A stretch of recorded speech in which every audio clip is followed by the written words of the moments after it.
Thank you very much, Mr. President. Ladies and gentlemen, good evening. Assalamu alaikum. Lovely to see you all here tonight. We are having a very entertaining night, are we not, with some very interesting things being said from the other side of the house tonight. Let me begin by saying, as a Muslim, as a representative of Islam, I would consider myself an ambassador for Islam, a believer in Islam, a follower of Islam and its Prophet. So, in that capacity, let me begin by apologizing to Anne-Marie for the Bali bombings. I apologize for the role of my religion and me and my people, for the killing of Theo van Gogh, for 7/7. Yes, that was all of us. That was Islam, that was Muslims, that was the Quran. I mean, astonishing claims to make in the very first speech tonight, on a day like today, where the Conservative Prime Minister of the United Kingdom is having to come out and point out that these kind of views are anathema. And I believe you're trying to stand for the Labour Party to become an MP in Brighton. If you do, and you make these comments, I'm guessing you'll have the whip withdrawn from you, but then again, UKIP's on the rise, they'll take you, the BNP, they might have something to say about your views. This is what Mehdi Hassan always does. By the way, just on a factual point, since we heard a lot about the second speaker, about how backward we Muslims all are, on a factual point, you said that Islam was born in Saudi Arabia. Islam was born in 610 AD. Saudi Arabia was born in 1932 AD. So you were only 1,322 years off. Not bad? Not bad start there. Talking of maths, by the way, a man named Al-Khawarizmi was one of the greatest mathematicians of all time, a Muslim, worked in the golden age of Islam. He's the guy who came up with not just algebra, but algorithms. Without algorithms, you wouldn't have laptops. Without laptops, Daniel Johnson tonight wouldn't have been able to print out his speech in which he came to berate us Muslims for holding back the advance and intellectual achievements of the West, which all happened without any contribution from anyone else other than the Judeo-Christian people of Europe. In fact, Daniel David Levering, the author of the Pulitzer Prize-winning historian and author of The Golden Crucible, points out that there would be no Renaissance, there would be no Reformation in Europe without the role played by Ibn Sina and Ibn Rushd and some of the great Muslim theologians, philosophers, scientists in bringing Greek texts to Europe. As for this being our university, I will leave that to the imagination as to who is our and who is there. I studied here too. An astonishing set of speeches so far making this case tonight. A mixture of just cherry-picked quotes, facts and figures, self-serving, selective, a farrago of distortions, misrepresentations, misinterpretations, misquotations. Daniel talked about my article in the New Statesman, which got me a lot of flack, where I talked about the anti-Semitism that is prevalent in some parts of the Muslim community, which indeed it is. Of course, I didn't say in that piece that it was caused by the religion of Islam. In fact, modern anti-Semitism in the Middle East was imported from, finish the sentence, Judeo-Christian Europe, where I believe some certainly bad things happened to the Jewish people. In fact, Tom Friedman, Jewish-American columnist in the New York Times, told me in this very chamber last week that he believed, had Muslims been running Europe in the 1940s, 6 million extra Jews would still be alive today. So I'm not going to take lessons in anti-Semitism from someone who's here to defend the Judeo-Christian values of a continent that murdered 6 million Jews. Moving swiftly on. Yes. Absolutely. Well, I'm about to make that point. No, I'm about to make that point. You're right. I agree with you 110%. That is my point. I don't think Europe is evil or bad. I'm a very proud European. I don't want to judge Europe on that basis, but if we're going to play this gutter game where we pull out the Bali bombing and we pull out examples of anti-Semitism in the Islamic community, then of course I'm going to come back and say, well, hold on. I mean, look, let's be very clear. Daniel here was a last-minute replacement for Douglas Murray, who had to pull out. And Douglas and I have a well-documented differences, but to be fair to Douglas, as to be fair to Anne-Marie and to Peter, atheists. Atheists see all religions as evil, violent, threatening. What the problem I have with Daniel's speech is that Daniel comes here to run this robust defense of Christianity, forgetting that his fellow Christians, people who said they were acting in the name of Jesus, gave us the Crusades, the Spanish Inquisition, the anti-Jewish pogroms, European colonialism in Africa and Asia, the Lord's Resistance Army in Uganda, not to mention countless arson and bomb attacks on abortion clinics in the United States of America to this very day. I would like a little bit of humility from Daniel first before he begins lecturing other communities and other faiths on violence, terror and intolerance. But, no thank you. Some water. But I would say this, to address the gentleman's very valid point here, I'm not going to play that game. I don't actually believe that Christianity is a religion of violence and hate because of what the LRA does in Uganda or what Crusaders did to Jews and Muslims in Jerusalem when they took back the city in the 12th or 13th or whatever century it was.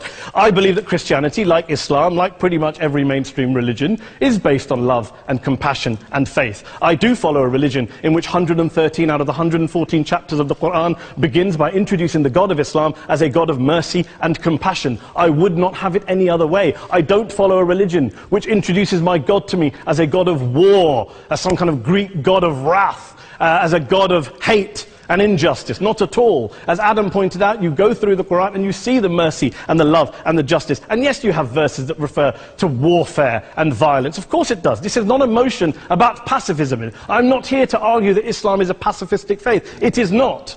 Islam allows military action, violence in certain limited contexts. And yes, a minority of Muslims do take it out of that context. But is it religious? We talked about Woolwich. Daniel and Anne-Marie have suggested that it's definitely religion that's behind all of this. Well, actually, what I find so amusing tonight is we're having a debate about Islam. And the opposition tonight have come forward. We have a graduate in law, a graduate in modern history, a graduate in chemistry. And, you know, I admire all of their intellects and their abilities, but we don't have anyone who's actually an expert on Islam, a scholar of Islam, a historian of Islam, a speaker of Arabic, even a terrorism expert or a security expert or a pollster, let alone to talk about what Muslims believe or think. Instead, we have people coming here, putting forward these views, putting forward these sweeping opinions. Listen to Professor Robert Pape of the University of Chicago, one of America's leading terrorism experts, who, unlike our esteemed opposition tonight, studied every single case of suicide terrorism between 1980 and 2005, 315 cases in total. And he concluded, and I quote, "There is little connection between suicide terrorism and Islamic fundamentalism or any of the world's religions. Rather, what nearly all suicide terrorist attacks have in common is a specific secular and strategic goal to compel modern democracies to withdraw military forces from territory that the terrorists consider to be their homeland." And the irony is, when we talk about terrorism, the irony is that the opposition and the Muslim terrorists, the Al-Qaeda types, actually have one thing in common. Because they both believe that Islam is a warlike, violent religion. They both agree on that. They have everything in common. Osama bin Laden would be nodding along to everything he's heard tonight from the opposition side. He agrees with them. The problem is that mainstream Muslims don't. The majority of Muslims around the world don't. In fact, a gentleman here started quoting all sorts of polls. Gallup carried out the biggest poll of Muslims around the world, of 50,000 Muslims in 35 countries. 93% of Muslims rejected 9/11 and suicide attacks. And of the 7% who didn't, they all, when polled and focus grouped, cited political reasons for their support for violence, not religious reasons. And as for Islamic scholars and what they say, well, Daniel talks about our University of Oxford. We'll go down to Oxford's Centre for Islamic Studies, get hold of a man named Sheikh Afifi al-Akiti, who is a massively well-credentialed and well-respected Islamic scholar, who has studied across the world, who in the days after 7/7 published a fatwa denouncing terrorism in the name of Islam, calling for the protection of all non-combatants at all times, and describing suicide bombings as an innovation with no basis in Islamic law. Go and listen to Sheikh Tahir al-Qadri, one of Pakistan's most famous Islamic scholars, who published a 600-page fatwa condemning the killing of all innocents and all suicide bombings unconditionally without any ifs or buts. There's nothing new here. This is mainstream Islam, mainstream scholarship, which has said this for years. You don't go out and kill people willy-nilly in the high street or anywhere else, on a bus or a mall, based on verses of the Quran that you cherry-pick without any context, any understanding, any interpretation, or any commentary. Point of information. Please. Well, it doesn't happen apparently.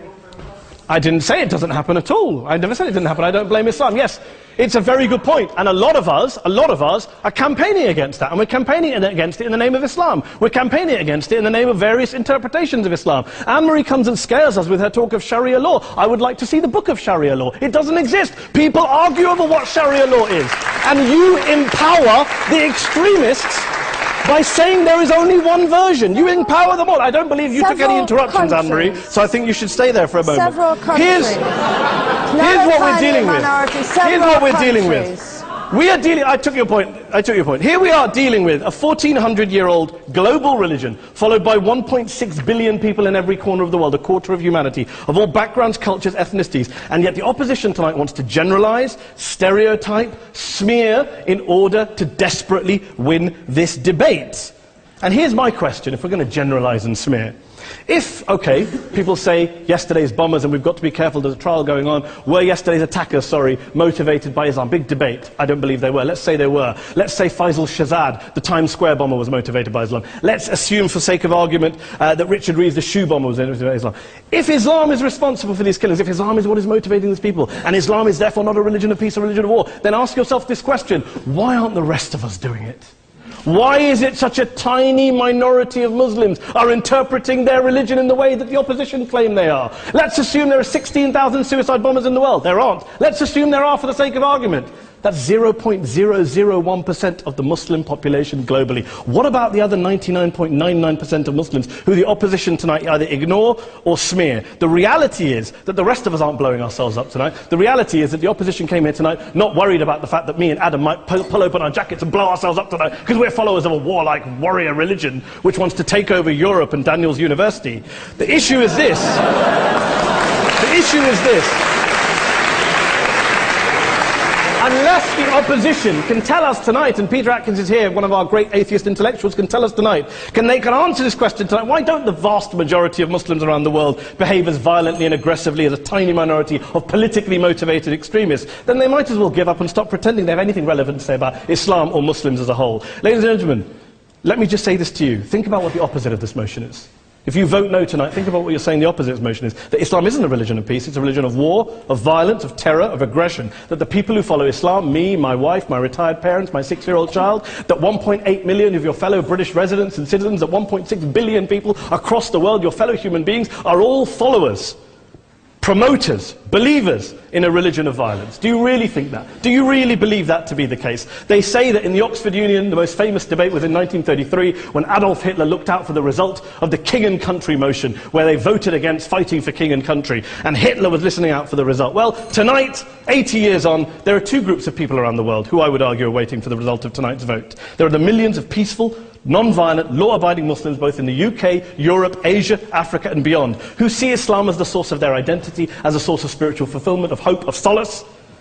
And there are the phobes, the haters, the bigots out there who want to push the clash of civilizations, who want to divide all of us into them and us and ours and their.